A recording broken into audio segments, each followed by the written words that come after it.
ऐसे नहीं सुन के किनारे रख दो, वरदान को यूज करो। तो दादी ने वरदान को यूज किया। दादी ने कभी भी ये नहीं समझा कि ये मेरा तन है। वैसे भी दादी की नेचर आपने सुना ना, एकदम शांत, कुछ भी परिस्थिति में हलचल में नहीं आना, निरसंकल्प, असोचता कह दो, किसी बात में सोचना ही नहीं, न व्यर्थ सोचना न नेगेटिव सोचना, हमेशा समर्थ। तो निरसंकल्प नेचर थी दादी की, शांत रहने की आदत थी। कुछ भी हो जाए, हम देखते थे घंटों घंटों एनुअल मीटिंग होती थी और दादी ऐसे बिल्कुल जैसे बाबा की याद में तपस्या में बैठी, सुन भी रही है, मीटिंग में चल रही है, कोई बात कहेंगे जवाब भी देगी, लेकिन बैठी ऐसे है जैसे तपस्या। दादियाँ सभी बैठती थी, तो इतना तपस्या। तो दादी ने, बाबा ने जब से तन लिया उसके पहले से, इसीलिए बाबा ने उस तन को चुना कि वो निश्चिंत आत्मा, निरसंकल्प आत्मा, असोचता आत्मा है, बहुत शांति प्रिय है, उसकी बुद्धि में कोई कचरा नहीं, अंदर से भी स्वच्छ, क्लीन, क्लियर, स्पष्ट, पवित्र बुद्धि। ये सब बातों के कारण शिव बाबा ने उसको अपना माध्यम बनाया। इसलिए आज भी शिवलिंग के आगे एक बड़ा नंदी और पीछे एक छोटा नंदी होता है। वो किसका यादगार है? हमारी दादी गुलजार जी का। तो दादी ने इस रथ को अपना नहीं समझा, भगवान का रथ है, इसलिए इतना अपने ऊपर बहुत अटेंशन दिया। दादी ने कभी अपने जीवन में न अमृत वेला मिस किया, न कभी मुरली मिस की। चाहे देश में रही, चाहे विदेश में रही, चाहे शरीर बीमार रहा, कुछ भी रहा, भले बेड पर ही सुनी होगी, पर मुरली कभी भी मिस नहीं की, ना अमृत वेला कभी मिस किया। और ये तन भगवान का है, तो इसके मुख से, क्योंकि दादी बोलती भी बहुत कम थी, नपे तुले शब्दों में, क्लास कराना है, भाषण कराना है, बात अलग है, बाकी समय में दादी बहुत कम बोलती थी। कोई दादी से मिलते थे, कुछ कहते भी थे, सुन लेती थी और जवाब 2 शब्दों में दे देती थी। तो दादी क्यों ऐसा करती थी? वैसे भी दादी की नेचर थी, लेकिन दादी ने अपने पूरे जीवन में इस मुख से कभी कोई अपशब्द नहीं बोले, कोई कड़वा बोल नहीं बोला, गुस्सा नहीं किया, किसी को डांटा नहीं। कोई गलती भी करता था, क्योंकि फिर भी कारोबार तो था, पूरा दिल्ली जोन और फिर भी मधुबन का भी इतना बड़ा कारोबार, तो बातें नहीं आती होंगी क्या? उनके सामने भी परिस्थितियां तो आती। लेकिन दादी ने, जैसे ब्रह्मा बाबा का जीवन था, दादी ने पूरा ब्रह्मा बाबा को फॉलो किया। इस तन के एक एक कर्मेंद्री को दादी ने समझा ये बाबा का रथ है, बाबा का शरीर है, इसके द्वारा मुझे कोई भी श्रीमत के विपरीत कर्म नहीं करना है। इतना इस शरीर से न्यारापन, बहुत न्यारी रहती थी, अंदर ही अंदर बहुत तपस्या करती थी दादी, शरीर से न्यारी स्थिति। तब तो भगवान को अपने तन में 16-16 घंटे रखना, धारण करना आसान है क्या? और बाबा जब आते थे तो भले डेट्स बन जाती थी, लेकिन ऐसे नहीं आते थे। बड़ी दादी, प्रकाशमणि दादी जो होती थी ना, किस किस ने देखा? मेजॉरिटी ने देखा होगा दादी प्रकाशमणि को। तो नीलू बहन सुनाती थी हमको कि दादी सुबह सुबह, जैसे आज शाम को बाबा को आना है, तो सुबह सुबह क्लास के बाद गुलजार दादी के वहाँ जाती थी और दादी को बड़े प्यार से कहती थी, आज मेरा बाबा आने वाला है, आप प्यार से बाबा के पास जाके बाबा को निमंत्रण दो। बाबा को कहो, बाबा मधुबन पूरा बच्चों से भर गया है, फलाने फलाने लोग सब इस जोन के डबल विदेशी ये वो सब आए हुए हैं, सब आपका इंतज़ार कर रहे हैं। बहुत प्यार से बाबा को निमंत्रण देना, बस एक बार आपसे मिलने के लिए सब बैठे हैं, आपका इंतज़ार कर रहे हैं। फिर दादी गुलजार दादी बाबा के पास जाती थी, बाबा को संदेश देती थी दादी का, और बाबा को निमंत्रण देती थी कि नहीं, दादी ने, बच्चों ने, सब ने आपको बहुत प्यार से निमंत्रण देकर बुलाया है। तब शाम को बाबा बच्चों से मिलने उस रथ में आते थे और मिल के जाते थे। आप सोचो, और कितना प्यार से। कभी कभी ऐसा भी होता था कि दादी की तबीयत ठीक नहीं होती थी, तो भी और बाबा को पहले से संदेश भेज देते थे कि बाबा आज जो है ना दादी की तबीयत, मना रथ थोड़ा ठीक नहीं है, तो आप जल्दी चले जाना ज़्यादा समय नहीं लगाना। पर बल्कि उस दिन बाबा और ही ज़्यादा समय लगाता था, क्योंकि बाबा कहते थे रथ को तो मैं चला रहा हूँ ना, ये शरीर बीमार है, लेकिन इस समय उस रथ का यूज़ कौन कर रहा है? तो शिव बाबा उस रथ को चला रहे। जब भगवान चला रहे तो रथ को क्या, जो बाबा को काम करना है, बाबा ने उसको माध्यम बनाया, तो बाबा उस रथ को यूज़ कर रहा है ना। बाबा को जैसे करना है, जितना करना है, बाबा यूज़ करेगा। और कभी कभी तो हमने देखा, कल दादी हॉस्पिटल से आई है, कोई सर्जरी करा करके आई है, और आज बाबा उस तन में आए हैं। मानो हमेशा सेवा पर तैयार, कभी भी ये नहीं कहा होगा कि नहीं आज बाबा को मना कर दो, क्योंकि उन्होंने कभी उस तन को अपना माना ही नहीं। और बहुत तपस्या करती थी, बाबा के समान अंदर ही अंदर पूरा दिन, एक दिन नहीं। और मुरली पर भी इतना अटेंशन था दादी का। एक बार जैसे मुरली क्लास में सुनी या फिर अलग से पढ़ी, फिर उसको लिखती थी, पूरी मुरली खुद डायरी में लिखती थी। फिर उसके अनुसार जो बाबा ने आज होमवर्क दिया है चारों सब्जेक्ट का, तो जैसे मम्मा बाबा ने अपना किया, दादी ने भी पूरा चारों सब्जेक्ट का आज का होमवर्क आज ही करना है, उस पर फुल डे अटेंशन।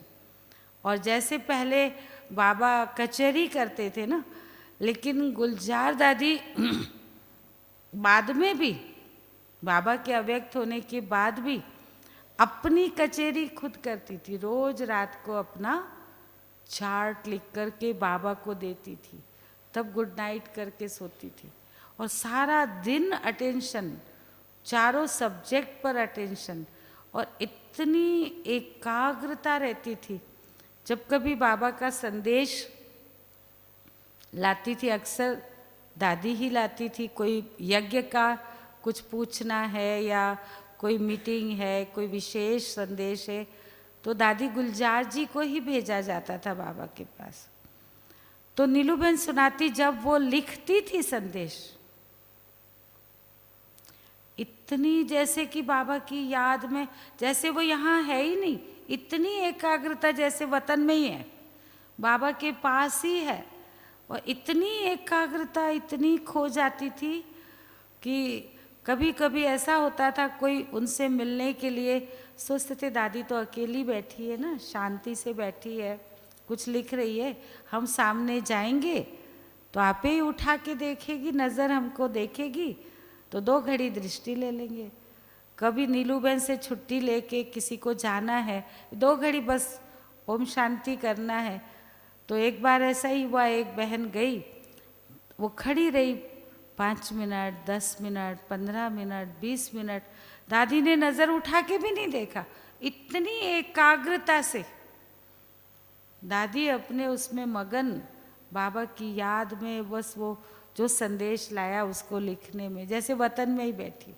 तो इतनी एकाग्रता, इतनी लगन में मगन, तो सारा दिन दादी तपस्या करती थी, अपने आप पर इतना अटेंशन रखती थी। तब तो दादी ने तपस्या करते करते इतनी, जैसे कि बाप समान मूरत बन गई। कभी भी ऐसे भी बैठी होती थी ना दादी, तो दादी से वाइब्रेशन कौन सा आता था? जैसे बाप दादा ही है।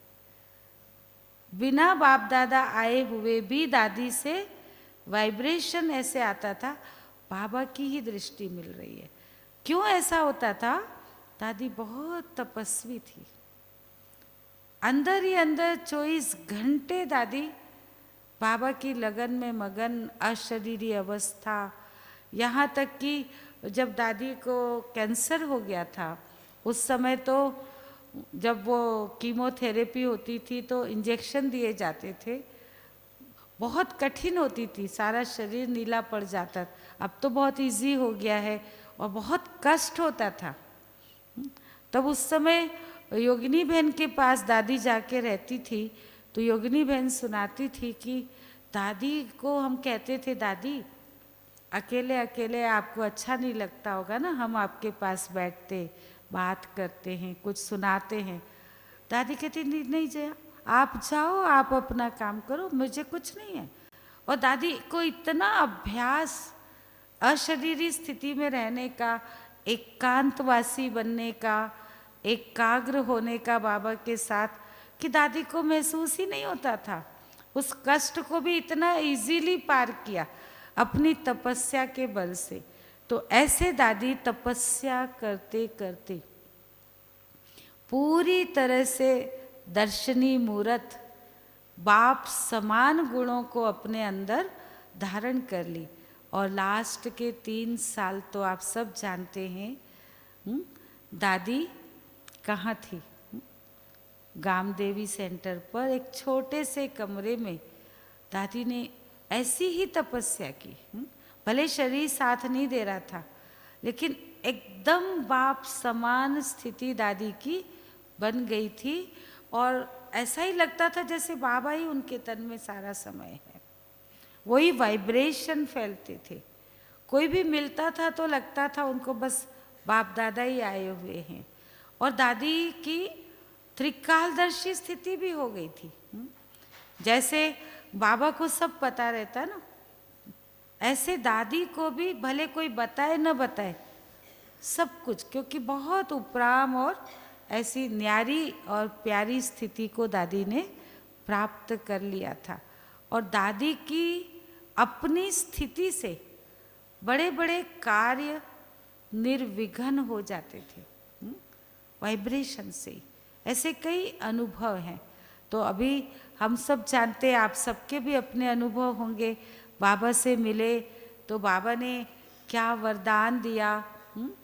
तो हम भी ऐसे जब गुलजार दादी के तन में बाबा से पहली बार मिले, तो पहली बार बाबा ने कहा था ये लकी कन्या है। और आज तक भी मुझे वही अनुभव होता है, सचमुच में मैं बहुत लकी हूँ। और बाबा ने मुझे कैसे अपना बना लिया और कहाँ से कैसे क्या क्या सिखाया, कैसे आगे बढ़ा रहा है, वो तो बाबा ही जाने। क्योंकि बाबा तो आदि मध्य अंत हर एक को जानता है, और बाबा मन के संकल्पों को भी जानता है। इसलिए दादी ने जैसी अपनी ऊंची स्थिति बनाई, बाप समान बनी। दादी को एक ही संकल्प था कि मुझे धर्मराजपुरी में सजाएं नहीं खानी है। इसलिए दादी ने कर्म भोग जो भी आया, कितना भी कड़ा आया, उसको तपस्या करके यहाँ ही चुकतू किया, हल्की हो गई एकदम। और बाप समान बनकर अव्यक्त वतन में बाबा के साथ आज भी सेवा में सहयोगी है, मददगार है। और अब पहले से भी ज़्यादा हमको सहयोग दादी दे सकती है। तो ऐसी दादी जो गंभीरता की मूरत, सादगी वाली, कभी कोई साधनों को ज़्यादा यूज़ नहीं किया, बहुत तपस्वी। एक किस्सा दादी का सुनाते हैं कि दादी के लिए कहते थे कि नीलू बहन बताती थी कि दादी कभी भी कहीं जाती थी तो पहले पूछती थी सुई धागा रखा है ना और थोड़ा भी कहीं कुछ फट जाए, क्योंकि बाबा का मुरली में भी आप सुनते हो, भले 108 चिथड़े वाला कपड़ा हो लेकिन साफ सुथरा हो, तो थोड़ा भी कहीं फट जाए तुरंत उसको सिलाई करके क्लीन करके पहनना है, लेकिन ऐसे ही फेंक नहीं देना। इतना उस पर ध्यान, इकोनॉमी से भी चलना है, एक नामी भी बनना है, हर बात में इकोनॉमी, संकल्प में, बोल में, शक्तियों को खर्च करने में, व्यर्थ कुछ नहीं जाना है। तो दादी का व्यर्थ नेगेटिव कुछ था ही नहीं, सब समर्थ ही समर्थ। तो आज भी दादी फरिश्ते रूप में, ऐसा संदेश में था कि दादी वतन में बाबा के साथ ही है, जन्म नहीं लिया, क्योंकि दादी ने अपने संपूर्ण स्वरूप को प्राप्त किया और बाप समान स्थिति को प्राप्त किया। तो आज भी फरिश्ते रूप से हम सब की सेवा में सहयोगी है। जैसे ब्रह्मा बाबा, ऐसे आप दादी से भी, जैसे कई बार आप भक्ति मार्ग में देखते ना कि शिव को कुछ कहना है तो लोग कहाँ कहते जाकर, नंदी के कान में जाकर कहते। तो आपको अगर बाबा को कुछ कहना है तो गुलजार दादी के थ्रू भी कह सकते, छोटा नंदी और ब्रह्मा बाबा तो थे ही, लेकिन गुलजार दादी के द्वारा भी कई काम आप आज भी करवा सकते। तो अपनी कोई बात, रॉयल बात हो, कोई अपनी प्रोग्रेस की बात हो, कोई अच्छी कोई काम की बात हो जिससे सेवा हो, ऐसी कोई बात हो और आपकी बहुत दृढ़ इच्छा है, तो ऐसा हुआ। कोई बहन को बहुत ऐसी कोई बात थी और वो हो नहीं रहा था काम, बहुत उन्होंने कोशिश की पर नहीं हो रहा था।